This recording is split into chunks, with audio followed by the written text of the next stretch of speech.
सड़क तुम अब आई हो, पहली बार नहीं दिखाए जा रहे ये सपने, वे सपनों के सौदागर हैं। जब जब पड़ी है उन्हें जमीन की जरूरत, वे सपनों के पैकेज लेकर आ गए। तुम घर के घर बदले घर मांगोगे, वो हाँ कहेंगे। तुम खेत के बदले खेत मांगोगे, वो हाँ कहेंगे। तुम जंगल के बदले जंगल मांगोगे, वो हाँ कहेंगे। यहाँ तक कि तुम नदी के बदले नदी मांगोगे, वो तब भी हाँ कहेंगे। तुमसे केवल एनओसी में दस्तखत मांगेंगे। जिन्होंने जीवन भर लूटना चूसना जाना, वे देश के लिए तुम्हें तुम्हारे कर्तव्यों के बारे में बताएंगे। ध्यान रखना, यही सपने दिखाए थे उन्होंने भाखड़ा में, रिहंद में, टिहरी में, नर्मदा में। अब तुम्हारे पास आए हैं, रेडीमेड हैं इनके सपनों के पैकेज। एक एक कर निकाल धर देंगे तुम्हारे सामने, जैसे कोई कपड़े का व्यापारी थान के थान। चौंधिया जाती हैं जिन्हें देख आंखें, वे सपनों के सौदागर हैं। उन्हें खूब आता है उलझाने का हुनर। पूछ लेना, जान लेना, पूछ लेना, जान लेना, खोज लेना क्या हुआ उनके सपनों का, जिन्हें तुमसे पहले दिखाए गए थे सपने, जो आज भी दर दर भटक रहे हैं अपने सपनों की लाश लिए। महेश चंद पुनेठा महेशदा कवि हैं, साहित्यकार हैं, पहाड़ी हैं और एक इंसान है। उनसे जानते हैं उनके हिस्से का हिमाल, उनसे जानते हैं पहाड़ की परिस्थितियां, पहाड़ की विषमताएं और पहाड़ का भविष्य। उनसे जानते हैं सबसे जरूरी चीज शैक्षिक दखल के बारे में। तो चलें महेशदा से मिलने, आओ आओ आओ।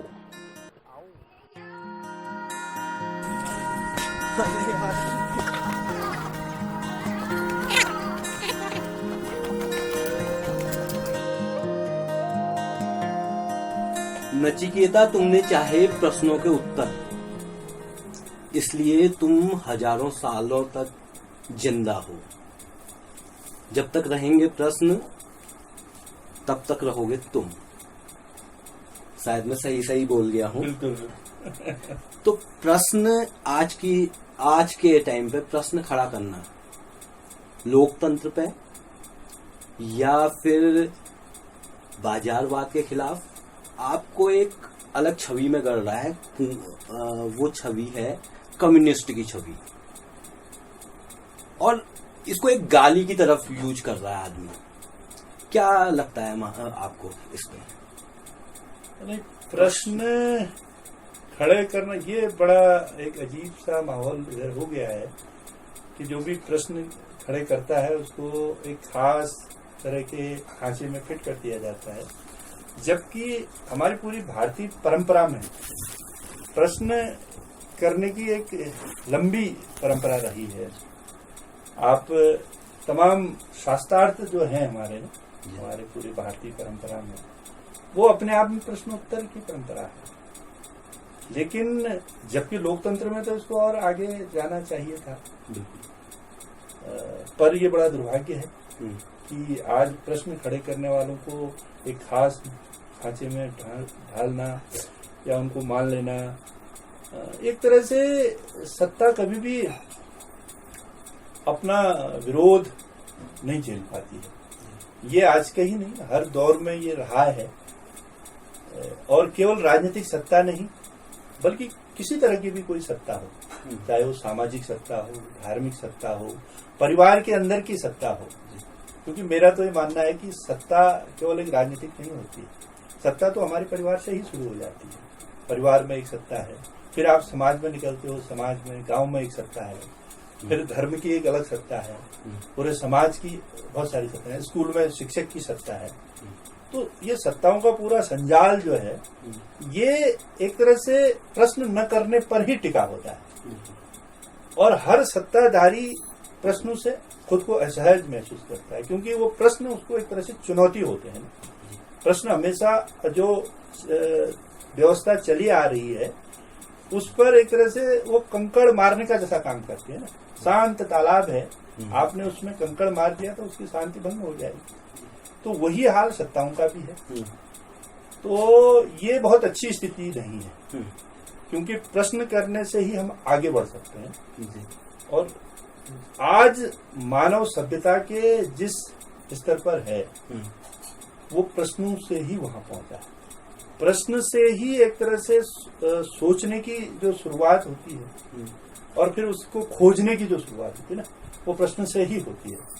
यदि आप कल्पना कीजिए, वो जो न्यूटन ने सेब के दाने को गिरता हुआ देखा और उसके मन में वो प्रश्न नहीं पैदा हुआ होता, तो आज हम गुरुत्वाकर्षण जैसे नियम के बाद से परिचित नहीं होते, है ना। वो प्रश्न उसका प्रकृति से था, एक तो प्रकृति की व्यवस्था को लेकर एक प्रश्न था ना कि ऐसा क्यों। इसी तरह से आप तमाम चीजों को, आप शुरू में चले जाइए, पूरा पाषाण काल में चले जाइए, वो प्रश्न ही था जिसने आदमी को आग की खोज के लिए प्रेरित किया। वो प्रश्न ही था जिसने पहिए को बनाने के लिए प्रेरित किया। कहीं ना कहीं उस मौजूदा व्यवस्था से असंतोष था, तो उसका समाधान ढूंढने के लिए उन्होंने उस तरह की चीजें की। तो प्रश्नों का खत्म होना एक तरह से सभ्यता का अवरुद्ध हो जाना है। इससे प्रश्न खत्म होंगे तो कहीं ना कहीं हम आगे नहीं बढ़ पाएंगे। मेरा तो ये मानना है कि प्रश्न को जिंदा रहना चाहिए, वो खूब किए जाने चाहिए, वो पूरे हमारे समाज के हित में है, व्यवस्था के भी हित में है। भले ही वो तात्कालिक रूप से सत्ता को जरूर उससे परेशानी होती है। यदि दीर्घ काल में देखिए, वो गैलीलियो ने उस समय प्रश्न नहीं उठाए होते, कोपरनिकस ने नहीं उठाए होते, तो आज जो हम ब्रह्मांड के बारे में जो जानकारी और उस जानकारी से जो नया ज्ञान सृजित हमने किया है, हम वो ज्ञान सृजित नहीं कर पाते, क्योंकि हम एक गलत तथ्य के आधार पर चीजों को देख रहे होते हैं। तो प्रश्न तो इतनी बड़ी चीज है। आपने कहा ठहरे हुए पानी में कंकड़ मारना, कौन से गाने सुन रहे थे कॉलेज टाइम पे आपने? हाँ, गानों के मामले में थोड़ा सा हम देखेंगे टाइप तो गाने नहीं थे उस दौर में, पता नहीं इतना ज्यादा फिल्मों का क्रेज था भी नहीं हमारे दौर में। इस समय हम पढ़ रहे थे या किशोर वही में थे, या बहुत कम फिल्में देखने। मैंने पहली फिल्म जो देखी वो इंटर की परीक्षा पास करने के बाद मैंने पहली फिल्म देखी। यहाँ तब एक सिनेमा हॉल हुआ करता था।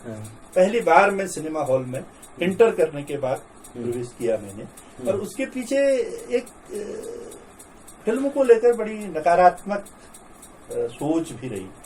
ये माना जाता था कि भाई फिल्म देखना बिगड़ने की एक निशानी होती है। बिल्कुल उसी तरह से जैसे उपन्यास पढ़ने को लेकर हमारे दौर में ये था कि भाई उपन्यास पढ़ना जो है एक तरह से आप बिगड़ने जा रहे हैं, आप वो उपन्यास नहीं पढ़ने ले जाते। फिल्म, और जो फिल्म देखते हैं उन बच्चों को या उन किशोरों को बहुत अच्छी नजर से नहीं देखा जाता था, बल्कि फिल्म देखने के लिए जो जाते भी थे हमारे साथी, वो छुप कर जाते, मतलब वो घर वालों को पता नहीं होता था कि बेटा फिल्म देखने गया है। और बेटी का तो सवाल ही नहीं है कि वो फिल्म के हॉल के आसपास भी दिख जाए। बेटे ही देखा करते थे, और वो भी बहुत घर वालों को नहीं बताकर देखा करते थे। तो इसलिए मेरा ज्यादा फिल्मों की ओर बहुत रुझान नहीं बन पाया।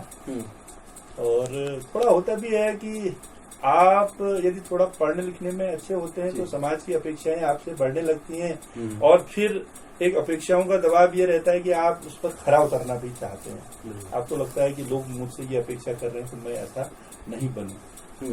तो इस तरह की कुछ वो रही। तो बहुत ज्यादा फिल्मी गाने या फिल्मों के प्रति, हाँ, उस दौर में ऑल इंडिया रेडियो चला करता था, उसमें फिल्मी गाने आते थे, तो मैं वो और विविध भारती के गाने जरूर सुना करता था, और अच्छा भी लगता था। बहुत बार तो ये रहता था कि रेडियो लगा दिया और फिर अपना पढ़ते रहे। तो इस तरह की आदत जरूर थी, लेकिन बहुत गहराई में नहीं उतर पाया मैं फिल्मों या उस तरह से। आपने कहा कि लड़कियों को तो बिल्कुल ही नहीं जाना दिया जाता है, तो लैंगिक असमानता पे मैं बाद में आता हूँ। पहले मैं, आपका जो काम है एक आर्थिक असमानता पे, बच्चों पे काम है जी। आर्थिक असमानता को पहाड़ों में कैसे देखते हैं सर आप? मुझे लगता है ये पहाड़ या मैदान का सवाल तो उतना ज्यादा नहीं है, यह हर जगह हमें दिखाया है। लेकिन पहाड़ में यहाँ के भूगोल ने और ज्यादा उन जटिलताओं को बढ़ा दिया है, उस असमानता को और बड़ा कर दिया है। जिस तरह की यहाँ की दुर्भर परिस्थितियां रही हैं, उसने उस आर्थिक असमानता को और एक तरह से स्थिर करने का काम ज्यादा किया है। और यहाँ पर तो लगभग उस तरह का फासला हमें या जो उनके बीच पार्ट है ना, जो दूरी है, वो उतनी ज्यादा नहीं दिखाई देती है बाहरी जो समाज है उनकी। जैसे मैं परसों कल यहाँ गए थे हम लंदन फोर्ट में ना जी, लंदन फोर्ट में जो वो महल है वो कहते हैं कि उस समय के राजा का महल है। ठीक है, तो उसको आप देखेंगे तो आज एक सामान्य मध्यवर्गीय परिवार के पास उस तरह का घर होता है जैसे, तो उस समय तो राजा ही जब हमारा इतना एक सामान्य उसका था, तो सामान्य लोगों और अन्य लोग एक अमीर तबके में बहुत ज्यादा अंतर नहीं था। लेकिन वो आर्थिक असमानताएं तो असर तो करती हैं समाज में, और उसके चलते बहुत सारा जो प्रतिभाशाली समाज रहा है, वर्ग रहा है, वो आगे नहीं भी बढ़ पाया। कैश आया जी, पहले कैश नहीं था जी, मतलब हम पास जो छू फीस ले दी हूँ डबल नहीं ऊँची, लेकिन आप के छू की धीरे धीरे कैसा हो समाज में कैसा हो, ठीक है, नकद पैसा दिखने लगा हमको, नकदी हाथ में दिखने लगा। पहले वो भी उधार चल रहा, वो भी उधार चल रहा है, ऐच पैच चल रहा है, लेकिन नकदी के आने के बाद से कुछ बदला है। हाँ, ये तो चीजें बदली हैं। उसने आदमी को एक तरह से श्रम से भी दूर किया है, जो एक दूसरे की जो सामूहिकता थी उस सामूहिकता को भी प्रभावित किया है ना। पहले क्योंकि मेरे पास यदि नकदी नहीं है तो आपके साथ बने रहना या आपसे संबंध बनाए रखना, यदि आप मेरे समाज के हिस्से हैं, तो मेरी एक मजबूरी भी हुआ करती थी। क्योंकि यदि मुझे कहीं दूर से कोई सामान लाना है, चाहे वो बाजार से लाना है या मेरा मकान बन रहा है तो उसकी लकड़ियां लानी है, पत्थर लाना है, तो वो पैसे से नहीं, वो लोगों के सहयोग से ही संभव होता था। बिल्कुल। तो वो एक तरह से बांधने का काम, एक दूसरे से जुड़े रखने का काम वो नकदी किया, वो जो नकदी का अभाव था वो किया रखता था। इधर उसने कम किया है। अब देखो गांव में भी लोग, पहले गांव में जो सामूहिकता हमको दिखाई देती थी, उसके पीछे एक बड़ा कारण था कि वहां पर आदमी के पास इतना पैसा नहीं था, चाहे वहाँ का ठीक ठाक वर्ग भी रहा हो, वो उसके पास इतना पैसा नहीं था कि उस पैसे का इस्तेमाल करके वो श्रम को भी खरीद सके, मतलब किसी भी काम को अपने पैसे के बल पे करवा सके, ये नहीं होता था। वहाँ के अच्छे जो ठीक ठाक परिवार भी है, उसको भी दूसरों के सहयोग की एक तरह से जरूरत रहती थी, और आज पैसा आने से ये जरूर कम हुआ है, इतना तो। लेकिन ये वैश्वीकरण के बाद ये चीजें ज्यादा हुई। 1991 के बाद जिस तरह से पूरा दौर बदला है और बाजार ने गांवों तक प्रवेश कर लिया है, तो उसके बाद ये चीजें बढ़ी हैं और सामूहिकता घटी है, ये जरूर है। आप एलपीजी के दौर में आए 1991, 1993 में आप ज्वाइन किए, तो 1994, 1995, 1996, 97 के साल जब उत्तराखंड आंदोलन चल रहा था, तो आपकी नजर से क्या है उत्तराखंड आंदोलन? उत्तराखंड आंदोलन की जो शुरुआत हुई थी ना, वो बहुत जो तात्कालिक कारण उसका रहा। बिल्कुल। वो एक तरह से जो पिछड़ा वर्ग आयोग की जो रिपोर्ट आई, मंडल आयोग की जो रिपोर्ट लागू हुई, उस रिपोर्ट के प्रतिक्रिया स्वरूप जो देश भर में एक आंदोलन खड़ा हुआ और यहाँ पर भी आंदोलन खड़ा हुआ, उस आंदोलन के आगे बढ़ने के साथ साथ जो उत्तराखंड आंदोलन के लिए पहले से लड़ने वाली ताकतें थी, उन्होंने ये बात उस आंदोलन के एक तरह से उस मंडल आयोग की रिपोर्ट को एक तरह से ये कहना चाहिए कि उसके प्रभाव को कम करने के रूप में उन्होंने ये लोगों के सामने कहना शुरू किया कि भाई देखो, उत्तराखंड राज्य बन जाएगा तो ये आरक्षण जैसी व्यवस्था हमें नहीं झेलनी पड़ेगी। ठीक है, मतलब यदि होगा भी तो वो आरक्षण यहीं के लोगों के लिए होगा। उस समय ये लोगों को लग रहा था कि क्योंकि पिछड़े वर्ग के लोग उत्तराखंड में है नहीं, तो यदि यहाँ पर ये पिछड़ा वर्ग 27% आरक्षण लागू होता है तो इसका लाभ तो मैदानी क्षेत्र के लोग ले जाएंगे, क्योंकि वो जातियां तो यहाँ है नहीं। बिल्कुल। तो ये डर यहाँ के लोगों को एक तरह से डराने लगा, और उसकी प्रतिक्रिया स्वरूप आंदोलन शुरू हुआ। तो छात्रों के द्वारा अलग अलग स्कूलों में ये चीजें शुरू हुई, कॉलेजों में हुई, और बाद में उत्तराखंड आंदोलन ने इसको अपने में समेट लिया, ऐसा मुझे लगता है। फिर क्योंकि विकल्प के रूप में ये कहा जाने लगा कि भाई उत्तराखंड राज्य हम अलग बना लेंगे तो ये सारी जो दिक्कतें हैं वो हमारे साथ नहीं आएंगी, और उसने जोर पकड़ा। और फिर और सवाल भी जुड़े, शराब बंदी का सवाल भी जुड़ा, यहाँ के संसाधनों का सवाल भी जुड़ा। फिर उसको एक तरह से थोड़ा व्यापकता मिली। शुरुआत तो जो 94 के आंदोलन की जो शुरुआत थी वो तो आरक्षण विरोधी आंदोलन से ही हुई थी। उस दौर में आप कहाँ थे, क्या चल रहा था? मैं एक शिक्षक के रूप में कार्यरत था, और जो पूरा आंदोलन चल रहा था, क्योंकि आपको पता है कि उसमें शिक्षक और कर्मचारी भी उस आंदोलन में आ चुके थे, और मुझे याद है कि वो लंबे हम महीनों हड़ताल में चले गए थे। तो हम भी एक कर्मचारी बतौर शिक्षक संगठन के उसमें शामिल थे उस पूरे आंदोलन में।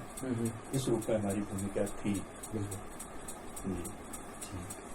मैं ये पूछना चाह रहा हूँ सर कि पुनर्वास और विस्थापन, जब आप लिखते हैं पिताजी को याद करते हुए कि सालेम चंडाक के बगल वाले जंगल में छोड़ गए, तो ये पुनर्वास विस्थापन थोड़ा सा ये दीर्घ उत्तरी सवाल है, थोड़ा सा आप इसको विस्तार में बताएं, क्योंकि ये फिर पंचेश्वर से भी जुड़ता है, फिर ये हर किस्म के पुनर्वास से जुड़ता है, ये जोशीमठ के पुनर्वास से भी जुड़ रहा है। तो एक तो आप कहते हो कि मैंने ठीक से देखा नहीं है, पिताजी बता रहे हैं पुनर्वास नाम की जो कविता है, और इतनी बार बता दिया है कि मुझे याद हो गई है वो बातें। तो थोड़ा सा आप प्रकाश डालें। दरअसल हम खुद विस्थापन के एक तरह से प्रभावित परिवारों में से हैं, क्योंकि हम जहाँ पर रहते थे, जो हमारा पुस्तैनी गांव है, वो सेना के द्वारा अधिग्रहित कर लिया गया। 1971 की बात है। और उसके बाद तब हम बहुत छोटे थे, मेरा तो जन्म ही हुआ था, क्योंकि हमें पता नहीं उससे पहले क्या स्थितियां थी। तो बताया जाता है कि भाई हमको जगह जगह जाने के लिए कि भाई आप यहाँ बस सकते हो, यहाँ बस, जैसे एक रिठा साहिब के पास में कोई जगह बताई गई, बताते हैं, और ऐसी जगह बताई गई जहाँ खुद प्रशासन जाने से डरता था। वहाँ पर वो इतना खतरनाक इलाका था वहाँ का। और पिताजी बताते हैं कि दूर से ही वो इलाका दिखा दिया गया कि भाई आप लोग यहाँ जहाँ चाहें इस इलाके में आप अपना बस सकते हैं। उसके बाद फिर वहाँ नहीं बसे तो कुछ क्वार्टर्स बना दिए गए एक ऐसी जगह पर जहाँ न सड़क है न पानी है, जंगल के बीच में, और वो भी बिल्कुल जैसे मुर्गी के दड़बे होते हैं उस तरह के छोटे छोटे वो बनाकर हमको वहाँ रहने के लिए कह दिया गया। अब क्योंकि हमें लगता है कि विस्थापन से जो सबसे बड़ी बात है, केवल जमीन का टुकड़ा नहीं जाता है दरअसल विस्थापन में। विस्थापन में तो वो जो आपकी नाब जमीन है, उसके अलावा बहुत सारी बेनाब जमीन, वहाँ की नदी, वहाँ का जंगल, जिसका आप उपभोग कर रहे थे ना, बिल्कुल, क्योंकि उस नदी का मुआवजा तो नहीं मिला आपको, आप उस जमीन का जरूर मुआवजा मिल सकता है। हमारे साथ तो वो भी नहीं हुआ कि उस दौर में बहुत कम मुआवजा उसका दिया गया, लेकिन और जगह भी हम देखते हैं कि वो आपकी नाब जमीन का ही आपको मुआवजा मिलेगा। लेकिन ये सत्यता है कि हम जहाँ पर रहते हैं वहाँ पर हमारी नाब जमीन के अलावा बहुत सारी ऐसी संपत्ति होती है, प्राकृतिक संसाधन होते हैं जिनका हम इस्तेमाल करते हैं। जी, नदी है, नदी की किसी की संपत्ति नहीं है, लेकिन सब उसका इस्तेमाल करते हैं।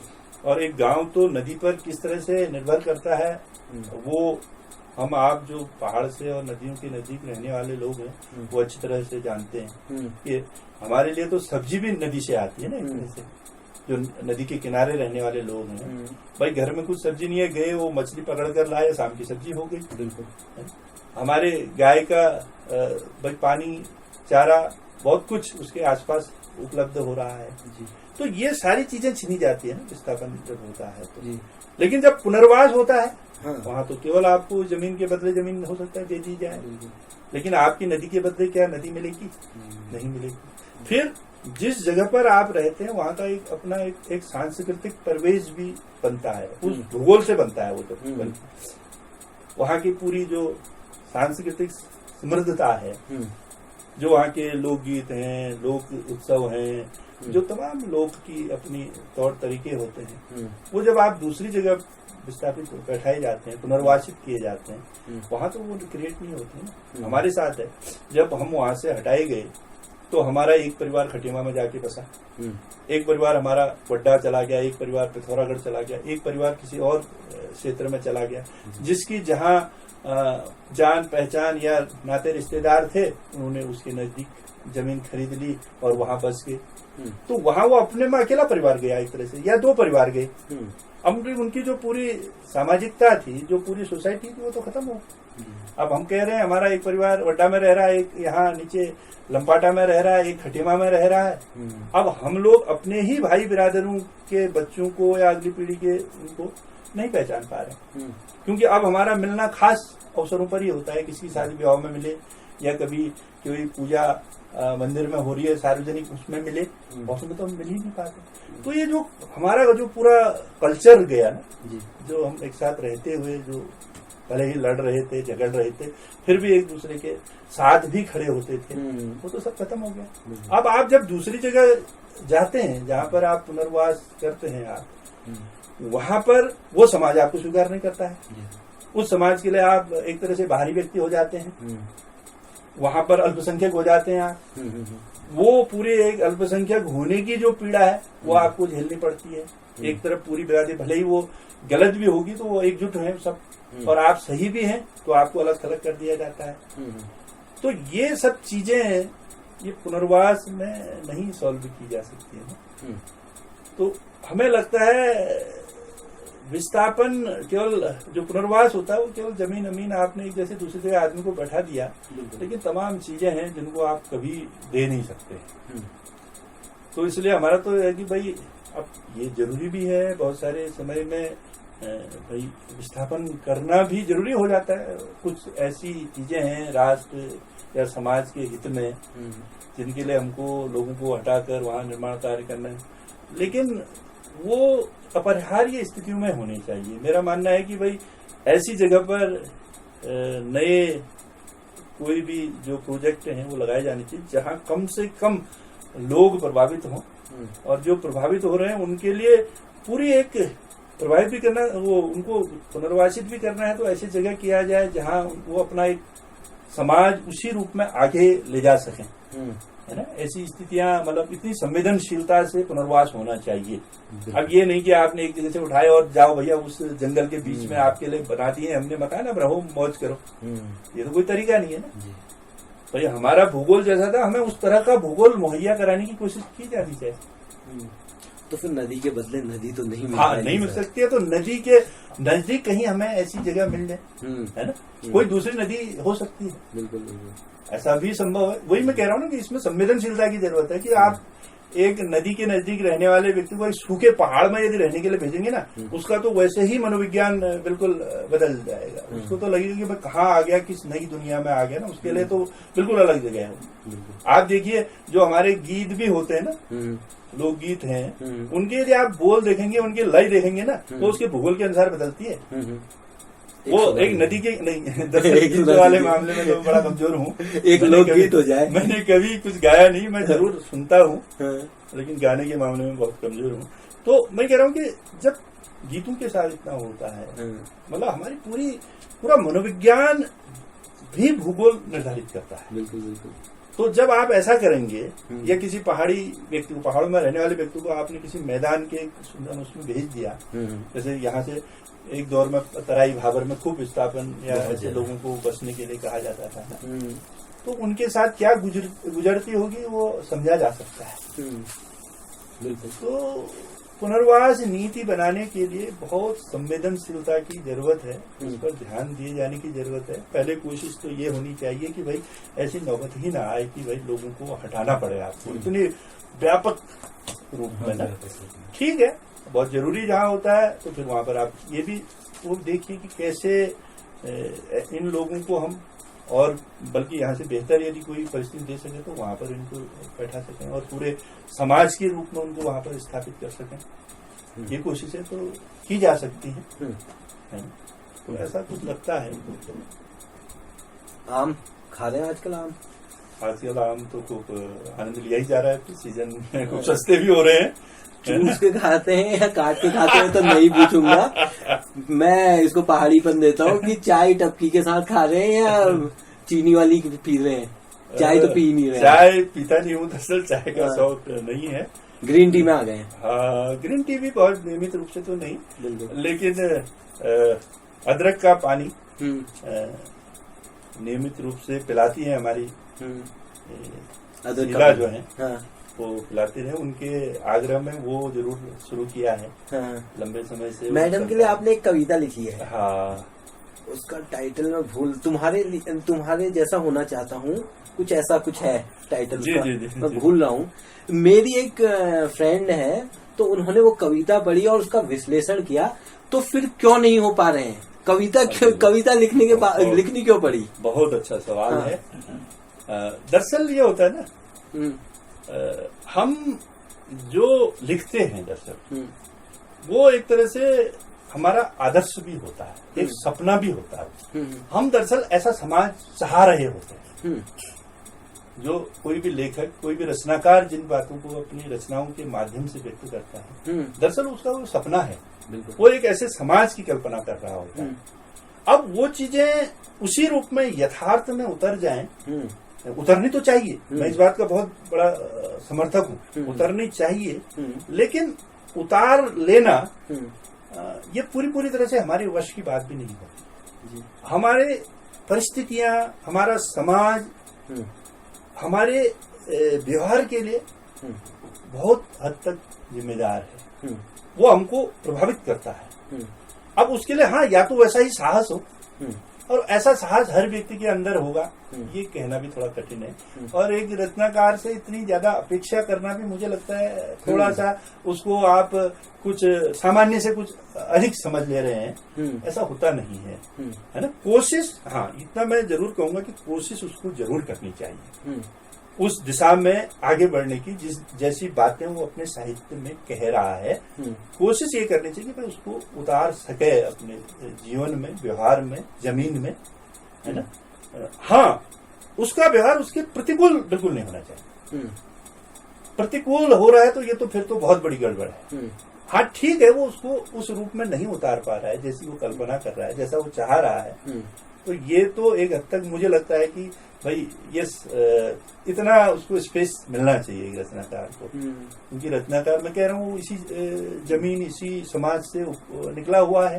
हाँ, ये है कि वो थोड़ा अच्छा सोच रहा है, वो एक आदर्श स्थिति की कल्पना कर रहा है, एक यूटोपिया भी होता है। बहुत बार तो वो जो आप कल्पना कर रहे होते हैं रचनाकार के रूप में, वो आपका यूटोपिया होता है, और उसको उतार लेना आपके अकेले के बस की बात भी नहीं होती है, क्योंकि समाज में जो बदलाव होते हैं ना, वो तो समूह के ही द्वारा होंगे।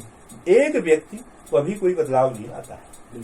अब ये अलग बात है, हमारे समाज में हीरोइज्म है, हम नायकवादी समाज के लोग हैं, उसमें एक नायक के ही सारे बदलाव को दिखाया जाता है। वैसे नायक अकेला बदलाव कभी नहीं करता है, वो नायक भी कहीं ना कहीं उस समाज की देन होता है। यदि वो नायक बना है, उसके अंदर वो चीजें पैदा हुई, तो उस समाज ने, जिस समाज में वो रहा है, जिस परिवार में वो रहा है, जिस स्कूल में वो पढ़ा है, उसने उसके अंदर वो चीजें पैदा की हैं, तब वो नायक बन पाया। भले ही वो सारा श्रेय उसको मिलता है। मैं आज जहाँ हूँ, मैं अपने अकेले केवल पे नहीं हूँ, इसके पीछे मेरे पिताजी का, मेरे परिवार का, मेरे समाज का, है ना, मेरी परिस्थितियों का, मेरे प्रकृति का, मेरे स्कूल का, सबका योगदान है। तब जाके आज मैं कुछ हूँ, तो तब हूँ। इसलिए मैं तो ये मानता हूँ कि भाई जो भी है हम समाज से हैं, समाज की देन है, लोग की देन है। यदि अच्छे हैं तब भी, और नहीं है, यदि हमारे अंदर बुराइयां, वो भी कहीं ना कहीं हमारे समाज की देन है। बिल्कुल, आदमी वो सब कुछ अच्छा या बुरा जो है अपने समाज से ही सीख रहा होता है। अन्यथा जब वो जन्म लेता है तब तो बिल्कुल खाली होता है उसका दिमाग। वो मन जो संस्कारबद्ध होता है ना, वो तो यहाँ आने के बाद ही संस्कारबद्ध किया जाता है, आपको खास तरीके से कंडीशनड किया जाता है ना। तो इसलिए भाई व्यक्ति नहीं, पूरा समाज उसके लिए जिम्मेदार है। वो यदि उस तरह से सोच रहा है, तो इसका मतलब उसकी पूरी अपब्रिंगिंग जो है उसी तरह से हुई है, उसका परिवेश, उसका पालन पोषण, और पालन पोषण केवल परिवार नहीं, पूरा समाज भी आता है। तो इसलिए मैं कहता हूं कि भाई जो लिखा गया है उसको यदि आप हुबहू उससे मांगोगे कि भाई आपके जीवन में ये नहीं है, तो शायद उसके साथ ये थोड़ा ज्यादा उससे अपेक्षा है। हाँ, मैं वो कह रहा हूँ कि एकदम उसका उल्टे वो जा रहा है। यदि वो कह रहा है कि महिलाओं के साथ बदतमीजी नहीं होनी चाहिए, उनका उत्पीड़न नहीं होना चाहिए, और वो यदि उत्पीड़न कर रहा है, तो ये तो फिर क्षम्य नहीं है। यहाँ पर तो फिर ये तो पूरी लफाजी मैं इसको मानूंगा, क्योंकि भाई आप ये जान रहे हो ये नहीं करना है ये काम, फिर भी उसको कर रहे हो, आप दूसरे को किसी तरह से प्रताड़ना दे रहे हो, तो ये तो फिर इसका मतलब है आप केवल शब्दों की बाजीगरी या सौदागरी कर रहे हो, शब्दों से लोगों को ठग रहे हो आप अपने। तो ये मुझे थोड़ा सा यहाँ पर गड़बड़ लगती है। एक तो शब्दों से ठगना है, एक दूसरे के शब्द चोरी करके ठगना है जी। साहित्यिक चोरी पर आपके क्या विचार हैं? देखो,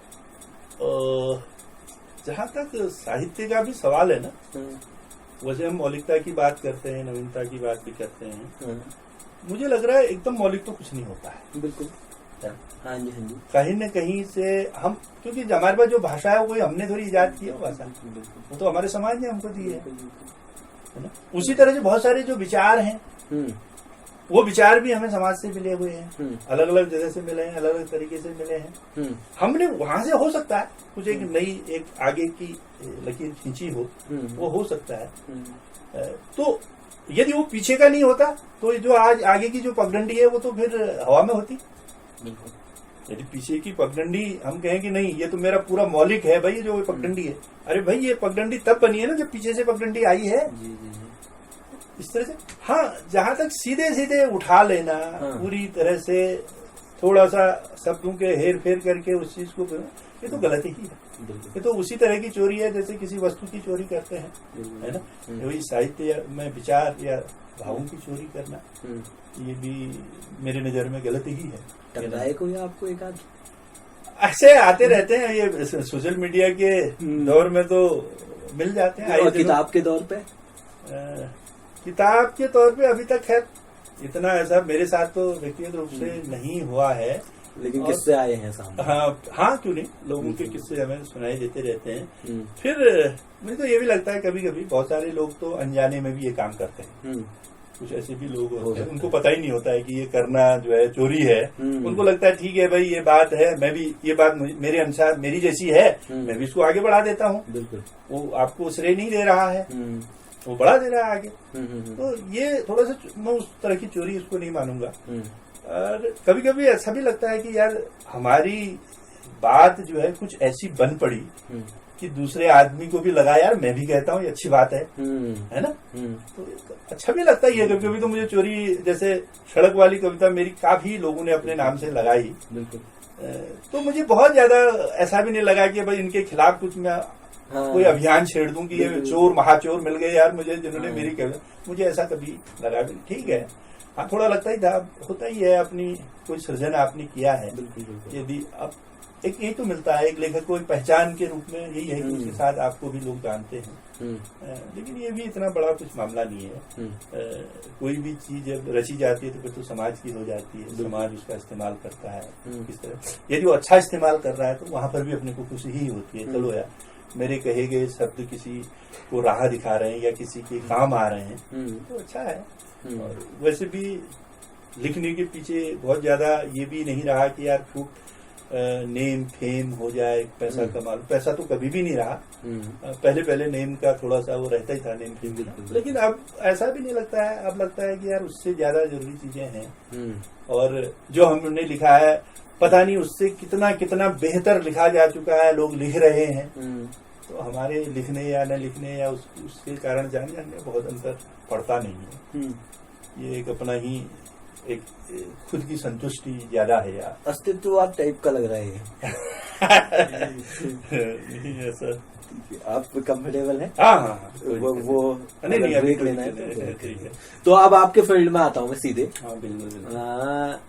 नई शिक्षा नीति जी और शैक्षिक दखल जी, दीवार पत्रिका कहीं रिजेंबल कर रहा है? कुछ उठाया इन्होंने या कोई नई सोच है जो एक शैक्षिक दखल आप चला रहे हैं, जो एक दीवार पत्रिका चला रहे हैं, जो आपके पूरा इतना कैरियर चल रहा है और इतनी विचारधाराएं चल रही हैं आपकी, वो कहीं नई शिक्षा नीति ने अपनाई है? क्या हुआ है कि सही लग रहा है आपको ये? देखिए, नई शिक्षा नीति का जहां तक सवाल है, जो मैंने इसका जितना अध्ययन किया नई शिक्षा नीति का जी, तो उसमें बहुत ज्यादा नया भी कुछ नहीं है। यदि थोड़ा ढांचागत वो देखें तो ढांचे में थोड़ा परिवर्तन जरूर हुआ है। और जहां तक पेडोलॉजी के नजरिए से हम देखें, शिक्षा शास्त्रीय नजरिए से हम देखें, तो बहुत ज्यादा नया नहीं है। बल्कि अब तक की जो शिक्षा नीतियां बनी हैं समय समय पर, वो 68 की हो, 86 की हो, या जो अब है, ये एक तरह से उसी का विकास है। वही बहुत सारी चीजें उनकी ली हैं। अच्छा लगा मुझे कि इन्होंने पिछला जो अच्छा था उसको स्वीकार किया है।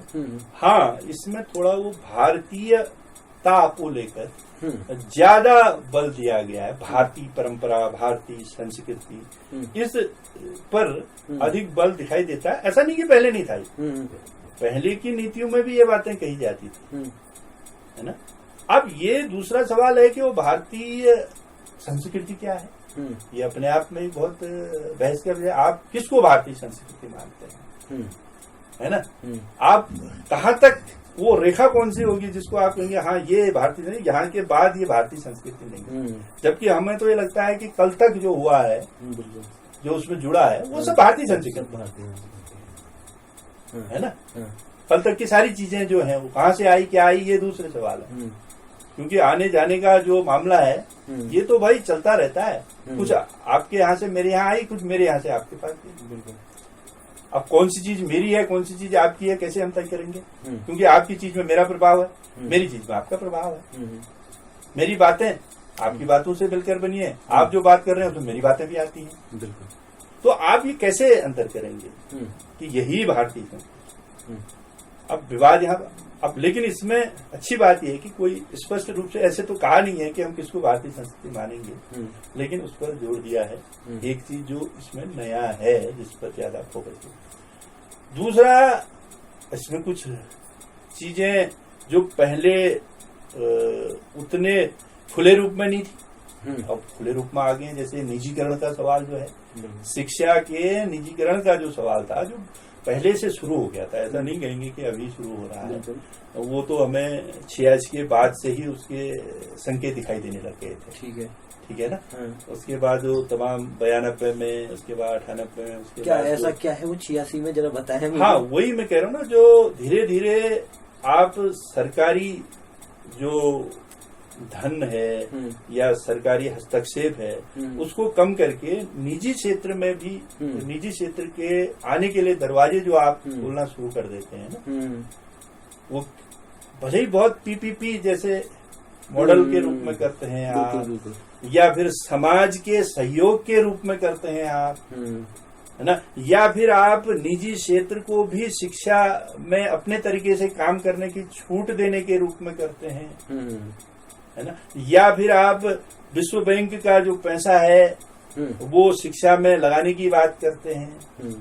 और शिक्षा की जो नीतियां हैं वो एक तरह से पूरे जो विश्व बैंक और अंतर्राष्ट्रीय मुद्रा कोष के द्वारा जो नीतियां हैं उनके अनुसार उनको फॉलो कर रहे होते हैं आप जी, है ना।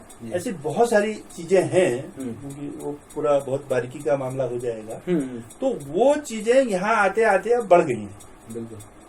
अब एकदम जैसे पहले उच्च शिक्षा में निजी जो निवेश था वो बहुत कम था और कम से कम विदेशी निवेश की अनुमति नहीं थी। अब हम देख रहे हैं इसमें विदेशी निवेश के लिए, या फिर अब ये कह रहे हैं ना उच्च शिक्षा को स्वायत्तता के नाम पर उनको ये कहा जा रहा है कि भाई आप अपने आर्थिक संसाधनों को भी खुद जुटाएंगे जी। मतलब एक विश्वविद्यालय अपने जितने भी आर्थिक संसाधन हैं वो खुद अपने तौर पर जुटाएगा। अच्छा, अब कहाँ से वो वेतन देने के लिए भी वो अपनी व्यवस्था करे, है ना। इंफ्रास्ट्रक्चर खड़ा करना है उसके लिए उसको अपनी व्यवस्था करनी है जी। वो कहाँ से करेंगे आप, वो आपको तय करना है। और ऐसी स्थिति में आप समझिए वो अंततः किसके ऊपर लोड पड़ेगा, भाई जो वहाँ पढ़ने वाले बच्चे हैं। बिल्कुल, वो चीजें वहीं से तो वसूल किए जाएंगे। या वो कहते हैं कि आप कुछ ऐसा करिए, अपने रिसोर्स पैदा कीजिए, आर्थिक रिसोर्स पैदा कीजिए। तो कहाँ से पैदा होंगे भाई? एक विद्यालय कहाँ से अपने आर्थिक? वो कहता है कि समाज से सहयोग लीजिए, आप एनजीओ का सहयोग लीजिए, आप कॉरपोरेट की पूंजी का सहयोग लीजिए, इस तरह की तमाम है। और विशेष ऑनलाइन को ज्यादा बढ़ाने की बात हो रही है, ऑनलाइन शिक्षा के और रुझान बढ़ रहा है तकनीक के इस्तेमाल के नाम पर। तो ये कुछ चीजें डराती भी हैं। अब मैं नहीं कह रहा हूं कि इसका कोई नकारात्मक ही प्रभाव होगा, मैं ऐसा दावे के साथ नहीं कह सकता जी। लेकिन मैं ये मानता हूं कि भाई ये डर तो लगती है सब आने के बाद। फिर शिक्षा जैसी संवेदनशील चीज कहिए या संवेदनशील विषय जो है वो यदि निजी हाथों में जाएगा, जो एक तरह से पूरे देश का भविष्य भी तय करता है, समाज का भविष्य तय करता है, वहां जाने के बाद वो क्या रूप लेगा। अब जैसे हम जिन मूल्यों की बात कर रहे हैं ना, जिस मानवीय मूल्यों की चिंता हमें बहुत होती है, हम शिक्षा में मानवीय मूल्यों की बात भी कहते हैं। और इधर तो आप अक्सर सुनते होंगे कि भाई इधर नैतिकता या नैतिक मूल्यों की कमी होती जा रही है, ऐसे वैसे नैतिक शिक्षा की कमी होती जा रही है कहा जा रहा है। या फिर जिन लोकतांत्रिक मूल्यों की हम बात करते हैं, अब आप सोचिए कि कोई बड़ी पूंजी, कोई कॉरपोरेट घराना यदि वो इन्वेस्ट करता है तो क्या उसकी प्राथमिकताओं में ये चीजें होंगी? क्या वो मूल्यों के लिए चिंता करेगा? क्या उसको लोकतांत्रिक मूल्यों की कोई परवाह होगी? क्या वो वैज्ञानिक चेतना के प्रति कुछ सोचेगा कि भाई वैज्ञानिक चेतना पैदा होनी चाहिए, या एक सामूहिकता लोगों के अंदर होनी चाहिए, समाज के अंदर समाज ऐसा बने कि वो दूसरों के बारे में भी सोचने वाला हो? क्योंकि ये पूंजी की चिंता है नहीं। पूंजी का मुख्य तो जो कॉर्पोरेट है या जहाँ पूंजीपति जो है वो तो अपने मुनाफे पर सबसे ज्यादा ध्यान देता है। अब आप विदेशी पूंजी को यहाँ ला रहे हैं और उनसे क्या हम ये अपेक्षा कर सकते हैं कि वो भारतीय मूल्यों वाली शिक्षा देंगे? या उनसे हम ऐसा अपेक्षा कर सकते हैं कि वो संवैधानिक मूल्यों को लेकर बहुत चिंतित होंगे? हमारे लोकतंत्र जिसमें स्वतंत्रता, समानता, बंधुत्व, न्याय जैसे मूल्य हैं, क्या ये मूल्य बाजार की चिंता के विषय हो पाएंगे? ये प्रश्न है मेरे। मतलब मैं अभी किसी उत्तर के, मैं कोई निष्कर्ष के रूप में बात नहीं कह रहा। ये सब प्रश्न है। ये प्रश्न है कि क्या ऐसा हो पाएगा? ये प्रश्न ही तो क्या ऐसा हो पाएगा? हमें तो शंका होती है भाई, जैसा पूंजी की प्रकृति होती है।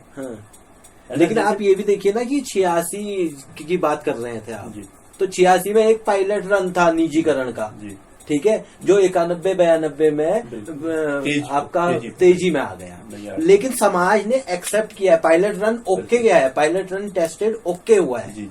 तो समाज भी तो एक्सेप्ट कर रहा है उस चीज को।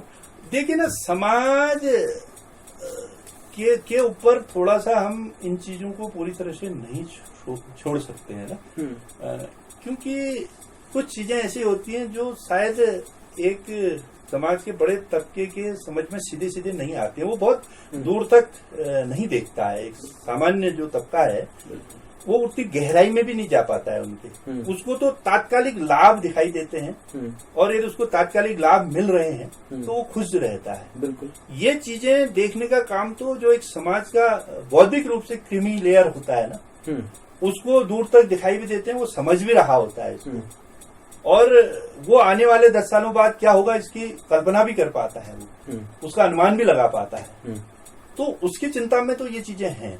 अब आप ठीक कह रहे हैं भाई, वो बड़े समाज ने तो इसको स्वीकार कर लिया, उनको तो ठीक है भाई, लोगों को विकल्प भी उपलब्ध हुए। ये सब आने के बाद बहुत सारे विकल्प, जहाँ पहले केवल सरकारी स्कूल पर डिपेंड करता था, अब उसके सामने 4 और स्कूल आ रहे हैं। तो ठीक है, उसको अपनी हैसियत के अनुसार वहां से शिक्षा खरीद रहा है ना। लेकिन अब उसी वर्ग को क्या ये पता है कि वो जहाँ से शिक्षा खरीद रहा है वो शिक्षा ऐसी है जिसकी बात जो शिक्षा के दस्तावेज करते हैं, शिक्षा के दस्तावेज जिस बात को कहते हैं ना कि शिक्षा कैसी होनी चाहिए, शिक्षा का उद्देश्य क्या है, शिक्षा का लक्ष्य क्या है, वो तो एक मानवीय समाज बनाने की बात करते हैं ना, एक संवेदनशील व्यक्ति, एक जिम्मेदार नागरिक बनाना जो है, ये तमाम शिक्षा के दस्तावेज उठाइए, वहां यही मिलेगा आपको। लेकिन जो ये बाजारी जो स्कूलों की दुकान है, क्या उन दुकानों में ये सारे मूल्य मिल रहे हैं? क्या हमारे समाज के बड़े तबके को इनकी चिंता है कि मेरा बच्चा संवेदनशील नहीं बन पा रहा है, मेरा बच्चा सामूहिकता के मूल्य से वंचित हो रहा है, मेरा बच्चा वैज्ञानिक अप्रोच उसके अंदर आ रही है या लोकतांत्रिक मूल्य उसके अंदर, इसकी चिंता क्या हमारे बड़े तबके को है? नहीं है। उसकी चिंता तो शिक्षा उसके लिए तो केवल रोजगार का साधन है। यदि वो पढ़ने लिखने के बाद उसको रोजगार मिल जा रहा है तो वो संतुष्ट है, उसको लग रहा हाँ बढ़िया हो गया, सही शिक्षा मिल गई मेरे बच्चे को। जबकि शिक्षा इतनी नहीं है। शिक्षा तो एक बहुत व्यापक वो अवधारणा है, उसके बहुत व्यापक उद्देश्य है। तो इसलिए जो समाज स्वीकार कर ले रहा है या समाज को कोई दिक्कत नहीं हो रही है वो सही है, ये भी हम नहीं कह सकते हैं।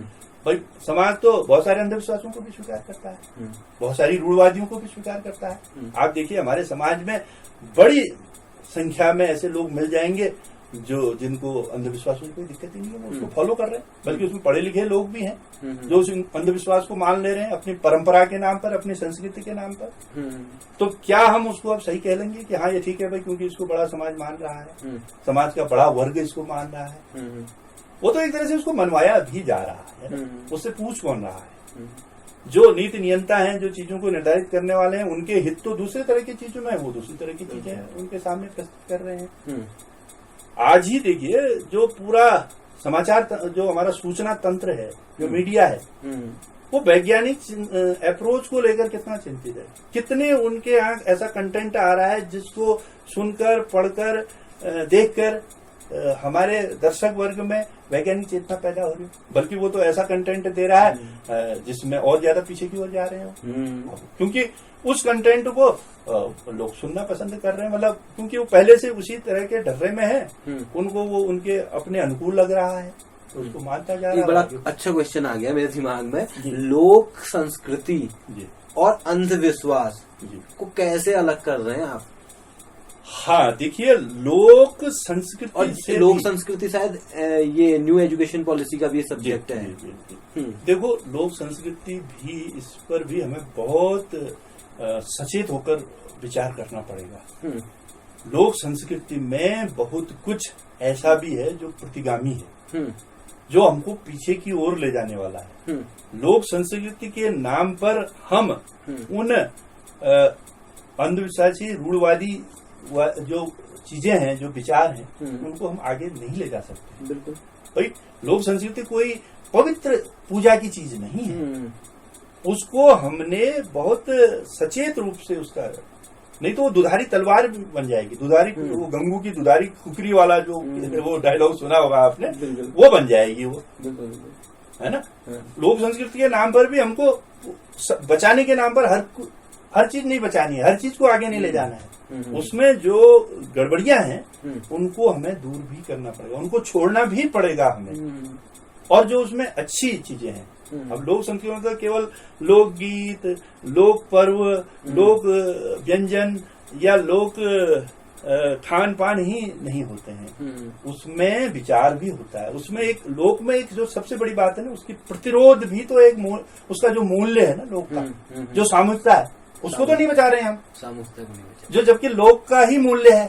लोक एक तरह से समूह का ही नाम है और वो सबसे ताकतवर मूल्य है। और लोग जो है हमेशा सच्चे के लिए लड़ने वाले लोगों में से सच्चाई के प्रति जो है वो एक आग्रही रहता है, उसको तो हम नहीं बचा रहे हैं। हम बचा रहे हैं जो लोग के एक भौतिक रूप है लोग का, जो ना, जो उसका वैचारिक रूप है, जो उसका संघर्षशील स्वरूप है, उसको तो हम बचा ही नहीं रहे। हम तो उन चीजों को लोग के नाम पे जो केवल दिखाने के लिए, जो आज बाजार की चीजें बन गई हैं। अब बाजार देखो, हमारे किसी लोकगीत को एक बड़े मंच पे प्रस्तुत करता है, एक लोक कलाकार को वहां ले जाता है और खूब पैसा कमाता है उससे, तो ये लोक संस्कृति कहाँ बची थी? ये तो लोग के बाहरी आवरण को हम बचा रहे हैं। तो इसको भी हमें सोचना पड़ेगा कि भाई लोक संस्कृति के नाम पर हम क्या देंगे। इसमें बिल्कुल वो सार को गही रहे, थोता दे उड़ाए का जो दुआ है कबीर का, उसको हमें मानना पड़ेगा। जो उसमें अच्छी चीजें हैं उनको हम स्वीकार करें, जो उसमें प्रतिगामी, जो पीछे ले जाने वाली चीजें हैं उनको हमें छोड़ना पड़ेगा, उन विचारों को छोड़ना पड़ेगा, उन परंपराओं को भी छोड़ना पड़ेगा। परंपरा के प्रति हमें मोही नहीं बनना पड़ेगा, मैं तो ये मानता हूँ। अन्यथा हम जो है जहां से आए थे वहीं चले जाएंगे, बल्कि ऐसी भी स्थिति उससे पीछे भी चले जा सकते हैं। और कोई भी सत्ता उसको इस बात की चिंता नहीं होती। ये सत्ता की चिंता का विषय कभी भी नहीं रहा। आप दुनिया की किसी भी राजनीतिक सत्ता को देखिए, उसको चेतना को लेकर, अपने नागरिक चेतना को लेकर कभी कोई काम उसने किया हो, ये अलग बात है दबाव में वो करती हो, अन्यथा अपनी ओर से कभी पहल नहीं करते हैं ना, उसको कोई दिक्कत नहीं, वो चलने दो, उसके लिए क्या फर्क पड़ रहा है, वो तो उसके पक्ष में है। आदमी लोग जो है उसमें उलझा रहे, जनता उसमें उलझी रहे अपने अंधविश्वासों में, रूढ़वादिता में, और वो अपना शासन करते रहे, नीरो अपनी बंसी बजाता रहे, है ना। तो इसलिए उसकी चिंता तो किसी ने, इसमें बहुत सतर्क होकर काम करना पड़ेगा हमें, नहीं तो लोक संस्कृति के नाम पर हम जो है समाज को बहुत अंधविश्वासी बना देंगे, अवैज्ञानिक बना देंगे, अलोकतांत्रिक भी बना देंगे, क्योंकि हमारी लोक संस्कृति में बहुत सारी सामंती चीजें भी हैं। जो हमारा पूरा ये वर्ण व्यवस्था है, क्या जो जातिवाद है, ये लोक संस्कृति का हिस्सा है। तो क्या हम इसको आगे बढ़ाएंगे? ये तो हमारे आप संवैधानिक मूल्यों के भी खिलाफ है, नैतिकता बदलती है, मानवीय मूल्यों के खिलाफ है। तो इसलिए बहुत सचेत रहना पड़ेगा। खाली बचाओ बचाओ बचाओ के ये वाला भी थोड़ा मुझे डर भी लगता है। बचाओ बचाओ का जो वो है ना, ये बचाओ वो बचाओ, बचाने के नाम पर आप असली चीज तो छोड़ देते हो, असली चीज को तो नहीं बचाते हो, लेकिन उसका जो बाहरी खोल है उसको जरूर बचा देते हैं आप, और वो खोल भी बड़ा घातक भी है बहुत बार, है ना। तो ये थोड़ा सावधान रहना पड़ेगा मेरे। खाली समय तो कहूंगा नहीं मैं आपके पास है बिल्कुल भी। विद्यालय के अलावा जो समय बचता है, जिसे हम खाली समय कह सकते हैं, उसमें क्या कर रहे हैं आप आजकल? आजकल तो थोड़ा स्वास्थ्य कारणों से मैं बहुत अधिक कुछ कर नहीं पाता हूँ, जो मैं कर सकता था, जैसे लेखन, और लेखन का मेरा विशेष रूप से, और फिर थोड़ा सा सामाजिक कार्य, जो पढ़ने को लेकर जागरूकता, या समाज में भाई इन मुद्दों पर थोड़ा सा वैज्ञानिक चेतना, लोकतांत्रिक चेतना को लेकर लोगों से बातचीत, जैसे कुछ इधर सुनना ज्यादा हो रहा है, यूट्यूब और स्टोरी टेल जैसे ऑडियो है, सुन लेता हूँ। और फिर ये पुस्तकालय अभियान और दीवार पत्रिका अभियान, इसमें अपना योगदान देता हूँ। कोशिश करता हूँ कि अधिक से अधिक लोगों तक, बच्चों तक विशेष रूप से पहुंचा जाए, और उनको पढ़ने के प्रति प्रेरित किया जाए, ताकि एक चीजों को समझने की क्षमता उनके अंदर पैदा हो सके।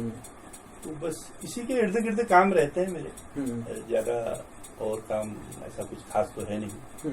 लेकिन दीवार पत्रिका के रिजल्ट आने लगे हैं?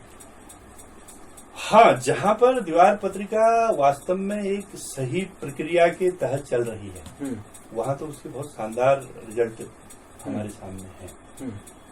मतलब हम जिन बातों को, जिन उद्देश्यों को लेकर हमने एक तरह से इस अभियान को शुरू किया था, वो दिखाई दे रहे हैं, लेकिन अभी उस पैमाने में नहीं है जिस पैमाने में उनको होना चाहिए था। अब वही है व्यक्तिगत प्रयास जहाँ पर हो रहे हैं शिक्षकों के, और एक सही समझदारी के साथ जो शिक्षक साथी इसको फॉलो कर रहे हैं, अपने यहाँ लागू कर रहे हैं, तो वहाँ तो बहुत बढ़िया हो रहा है। लेकिन अभी बहुत यात्रा इसको तय करनी है आगे की, और ये एक सामूहिक काम है ये भी, और अब तक भी समूह के ही रूप में यहाँ तक पहुँचा है, उसी के सहयोग से पहुँचा है, और आगे भी यदि बढ़ेगा तो एक समूह की सहयोग और समझदारी से ही बढ़ेगा। तो अभी मैं कहूँगा कि अभी शुरुआत है, अभी कोई बहुत ज्यादा इतने बड़े पैमाने पर रिजल्ट नहीं आए हैं, जहाँ आए भी हैं बहुत छुटपुट हैं। अब उनको पूरी तरह से ये भी नहीं कह सकते इसी कारण से आए, वो तो अभी अध्ययन का विषय भी है कि भाई जब एक विधिवत तरीके से उनका अध्ययन होगा तो तब हम कह पाएंगे कि हाँ ये इसका परिणाम था। लेकिन कुछ एकाध स्कूल ऐसे हैं जहाँ पर रेगुलर जब ये चीजें लागू हुई हैं तो वहाँ बड़ा परिवर्तन देखने को मिला। अच्छा। जिसका एक उदाहरण नानक मत्ता पब्लिक स्कूल को मानता हूँ मैं। अच्छा। क्योंकि वहाँ पर पूरे प्रबंधन और के द्वारा, शिक्षकों के द्वारा, समाज के द्वारा इस पूरे काम को एक तरह से आगे बढ़ाया जा रहा है, जिससे वहाँ पर बहुत अच्छे परिणाम इसके दिखाई दे रहे हैं। वहाँ के बच्चों के अंदर जो हमको सोशल मीडिया के द्वारा पता चलता है तो बहुत अच्छा वो हो रहा है। लेकिन अभी वैसी समझ नहीं बन पाई है लोगों की इसको लेकर ना। अभी भी दीवार पत्रिका के नाम पर लोग खाली चार्ट में कुछ चीजें चिपका कर लगा दे रहे हैं। तो दरअसल ये दीवार पत्रिका नहीं, ये तो चार्ट ही है। दीवार पत्रिका तो एक प्रक्रिया का नाम है, एक पूरी रचनात्मक प्रक्रिया का नाम है, जिसमें लिखने से लेकर उसके पूरे पढ़ने तक और नए अंक तैयार करने तक, लोकार्पण तक बच्चे पूरी इस प्रक्रिया में इन्वॉल्व होते हैं।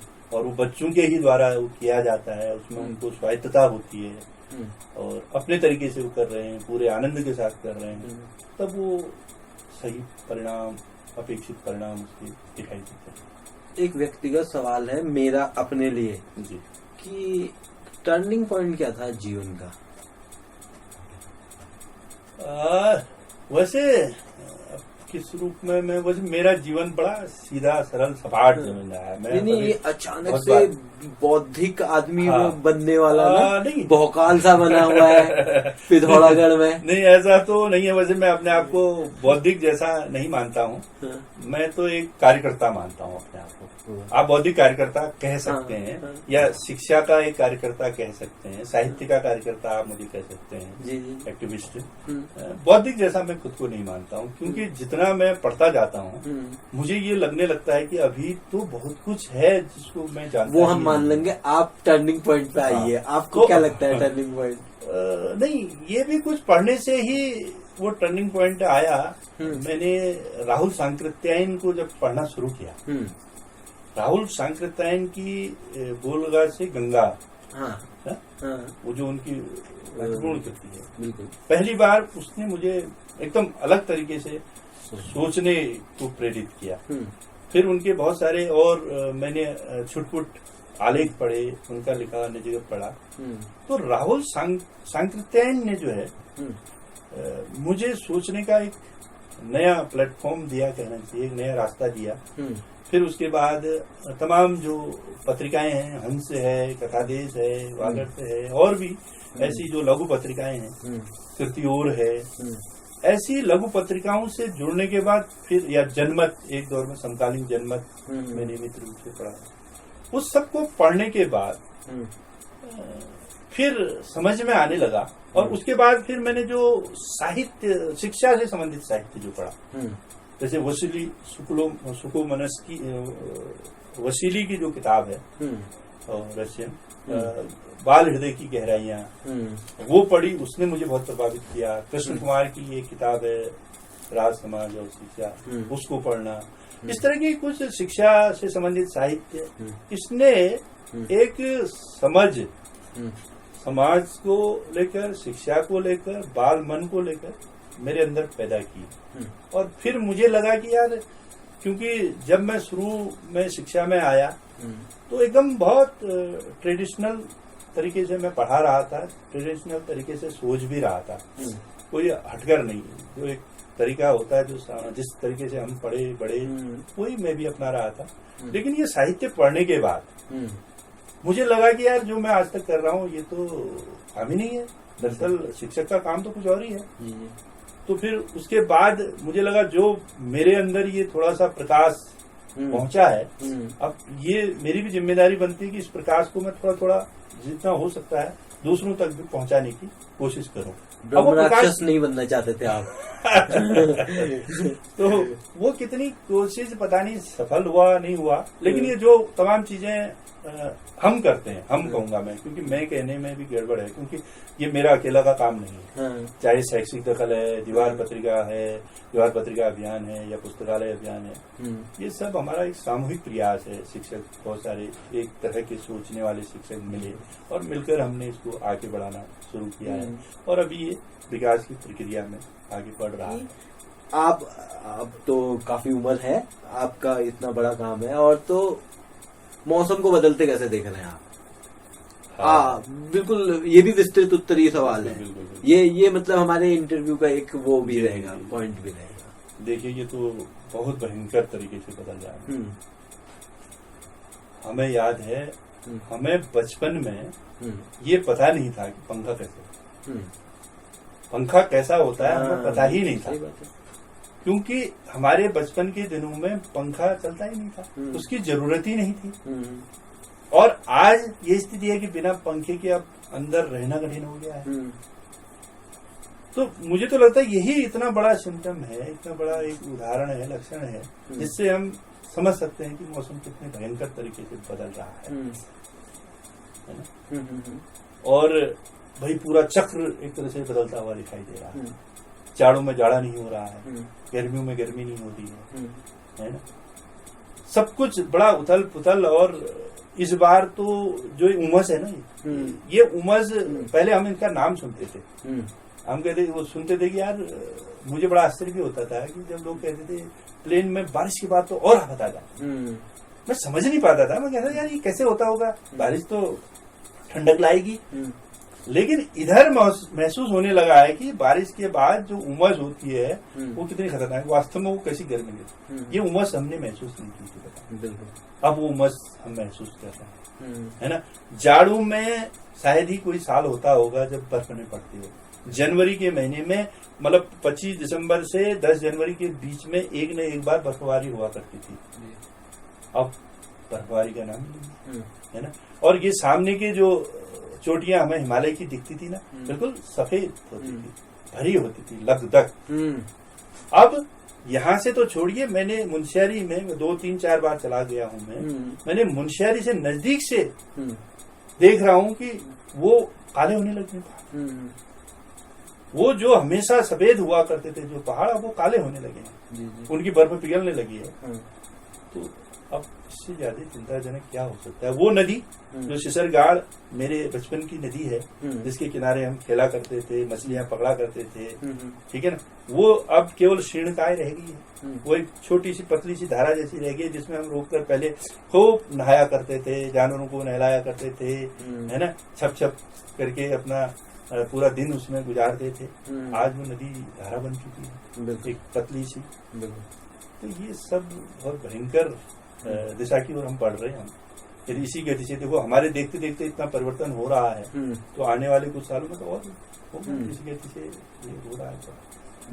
कंक्रीट के जंगल खड़े हो रहे हैं, कोई किसी को ध्यान नहीं रख रहा है कहाँ किस चीज को होना चाहिए, नहीं होना चाहिए, कोई प्लान है नहीं। और सारा बारिश का पानी जितना हो भी रही है वो सीधे सीधे आपके नदियों या नदियों से समुद्र तक पहुंच रहा है। उसकी जमीन के अंदर जाने की कोई व्यवस्था नहीं है।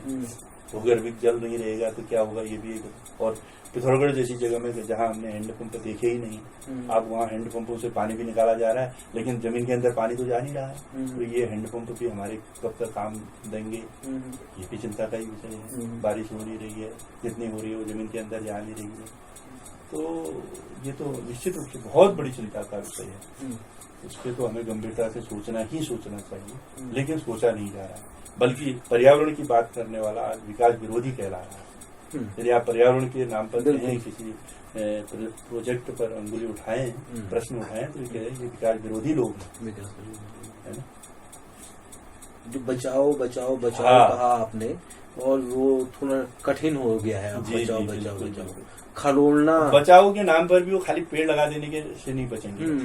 मैं तो कह रहा हूँ पेड़ लगने से या किसी एक गांव में किसी के पेड़ काट देने से प्रकृति को हानि नहीं हो रही। प्रकृति को जिस चीज से हानि हो रही है वो हम और आप बहुत अच्छी तरह से जानते हैं, लेकिन उसको रोकने की हिम्मत किसी ने नहीं, है ना। एक डैम बनाओगे आप, हजारों की संख्या, लाखों की संख्या में पेड़ डुबा दोगे, और एक गांव में कोई व्यक्ति अपने जरूरत के लिए एक पेड़ काटता है तो उसको तो अरेस्ट कर दोगे, लेकिन वो जो लाखों की संख्या में आपने पेड़ डुबाए हैं उसका क्या होगा, वो जानवर डुबाए हैं उसका क्या होगा, वो जैव विविधता का क्या होगा, क्या उससे ज्यादा नुकसान ये कर रहा है।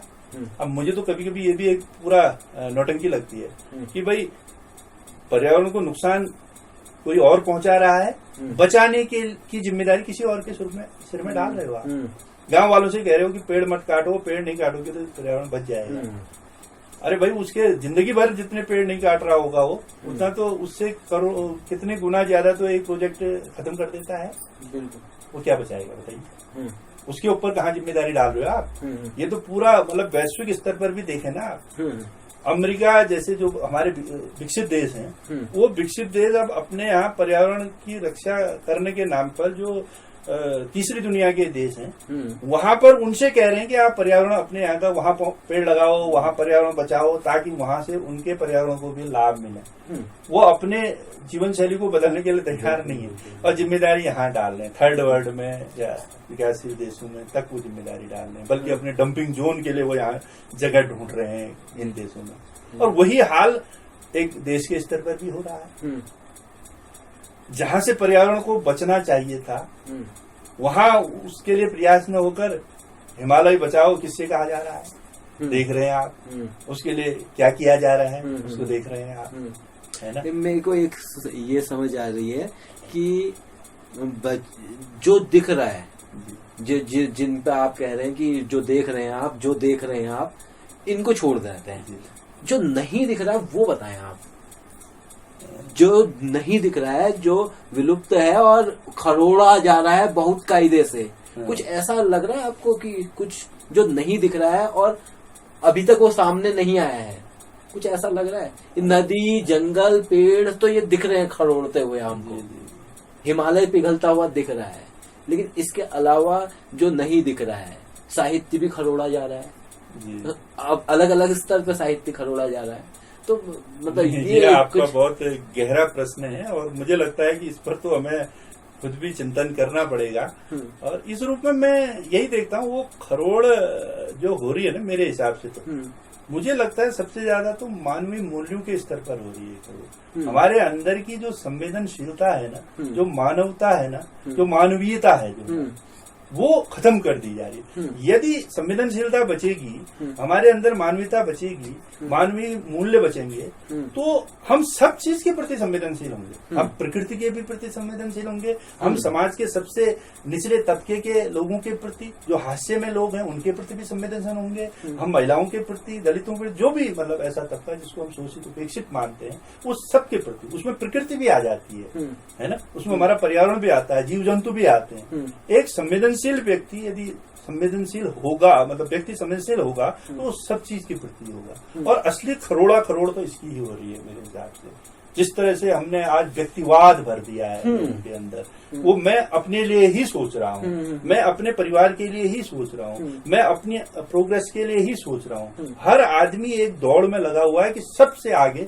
कैसे पहुंचूं। ये नहीं कि चलो हम मिलकर आगे बढ़ते हैं, आपका हाथ में पकड़ रहा हूँ, आप दूसरे का हाथ पकड़ रहे हैं, वो तीसरे का पकड़ रहा है और सब मिलकर आगे चल रहे हैं। ऐसा तो बिल्कुल खत्म हो गया। इसको तो खरोड़ दिया है, मतलब सामूहिकता का तो बिल्कुल खरोड़ी हो रही है सामूहिकता की। देखो ना, जो बाजार हमारे, मैं कह रहा था गांव में घुस गया है ना, जिस गांव में हर काम जो है सामूहिकता से होता था, समाज के सहयोग से होता था, एंच पैंच और पड़म से होता था, है ना, वो सब अब पैसे से हो रहा है। अब उस गांव में भी टेंट हाउस पहुंच गया है, उस गांव में भी बफर सिस्टम पहुंच गया है। अब वो जो हम लोग अब गांव में भी जाते हैं ना, समझ में नहीं आता क्या काम करो, क्योंकि अब वहाँ खाना पकाने वाला बाजार से आ रहा है, वहाँ टेंट वाला बाजार से आ रहा है, पूरा वहाँ पर लकड़ियों की कहीं से लाने या ले जाने की कोई जरूरत नहीं है।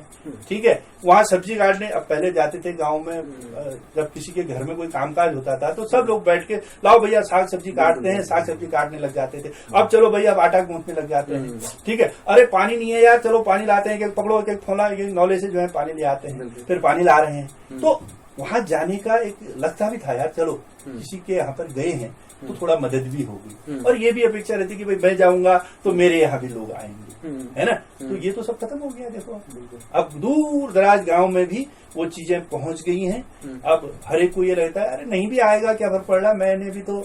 अब यहाँ तक कि वो पहले हम लोग क्या करते थे ना, बर्तन जो सामूहिक भोज के बर्तन होते थे मिलकर धोते थे, संचय बर्तन कहीं किसी को नहीं। अब उसके लिए भी एक लेबर रखा जाता है, कोई हाथ नहीं लगाता है कि भाई बर्तन जूठे हैं चलो धो लेते हैं, बड़े बर्तन है उनको धो लेते हैं ना।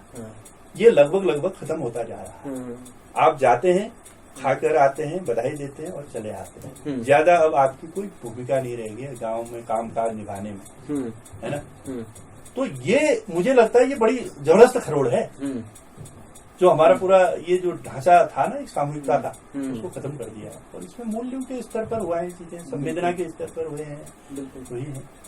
तो यदि हम इसको बचा लेंगे, किसी कविता में मैंने यही बात कही है कि भाई जो ये नौलों का पानी सूख रहा है, धारों का सूख रहा है, नदियों का सूख रहा है, इसको तो हम डॉलरी पैसे से बचा सकते हैं। डॉलरी जो हमारे पास विदेशों से पैसा आएगा पर इस प्रोजेक्ट के नाम पर, चलो उनके लिए कुछ कर लेंगे। लेकिन जो हमारे अंदर का पानी जो सूख रहा है ना, उसके लिए कौन सा डॉलर आएगा जो उसको बचा देगा? जो आंखों का पानी सूख रहा है, जो हमारे अंदर का भीतर का पानी सूख रहा है, उसको बचाने के लिए क्या होगा? क्या वो डॉलरी उससे आय से या मुद्रा से बचाया जा सकता है? नहीं बचाया जा सकता। ये मुझे लगती है सबसे बड़ी खबर है, और हर स्तर पर हो रही है खबर। हर जगह जो है इन मूल्यों का ह्रास हो रहा है, संवेदनशीलता खत्म हो रही है। बिल्कुल। कोई सही ठीक ठाक सा फॉर्मूला ऐसा कि इनको बचाया जाए? नहीं, ये तो बहुत कठिन है। बस मुझे जो लगता है ये बचेगा तो सामूहिक प्रयासों से ही बचेगा, सबकी चिंता से ही बचेगा। और थोड़ा सा ये थोड़ा हो सकता है ये बहुत व्यवहारिक नहीं भी हो, मुझे लगता है अच्छा साहित्य पढ़ने से संवेदनाओं का विस्तार होता है। यदि हम अच्छा साहित्य लोगों को पढ़ने के लिए दे पाए, उस पर बातचीत कर पाए, तो एक आशा है, मतलब एक कवि की आशा इसको कह सकते हैं आप। एक रचनाकार ज्यादा हो सकता है ये भी कितनी कारगर होगी ये भी नहीं, क्योंकि अब मुझे ऐसा भी लगता है कि बहुत सारे ऐसे लोग भी देखे हैं मैंने जो खूब पढ़ते लिखते हैं, लेकिन वो ज्यादा दूर से निकलने लगे हैं। उनके अंदर संवेदनाओं की अकाल और ज्यादा दिखाई देने लग गया है।